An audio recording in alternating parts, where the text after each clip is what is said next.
جنگ تو ہو رہی ہے مڈل ایسٹ میں، لیکن حالات خراب ہیں پاکستان میں۔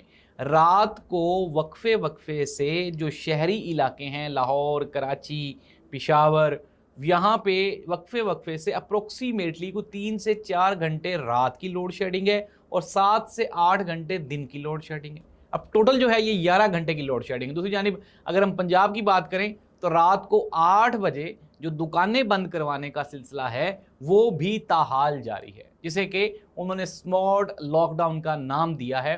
اور کچھ حکومتی صحافی میرے جو دوست احباب ہیں وہ اس کی جو افادیت ہے وہ یہ بتا رہے تھے کہ جی بڑا اچھا کیا حکومت پنجاب نے، رات کو 8 بجے دکانیں بند ہو جاتی ہیں، کاروبار بند ہو جاتے ہیں تو ساری فیملی مل کے بیٹھ جاتی ہے۔ اور ناظرین مسئلہ یہ ہے کہ رات کو 8 بجے دکانیں یا کاروبار بند کرنے کا فائدہ یا نقصان تب ہوتا ہے جب آپ معاشی طور پہ ایک طاقتور قوم ہوں، ایک طاقتور فیملی ہوں، آپ کے پاس پیسہ ہو۔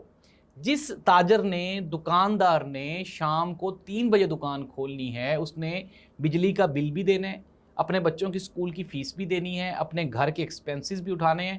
8 بجے آپ نے اس کی دکان بند کروا دینی ہے تو وہ کس طرح سے کمائی کرے گا، کہاں سے گزارا کرے گا؟ اور یہی وجہ ہے ناظرین کہ پنجاب میں جو خودکشیاں ہیں اور جو مرڈرز ہیں ان کی تعداد میں خطرناک حد تک اضافہ ہوتا جا رہا ہے۔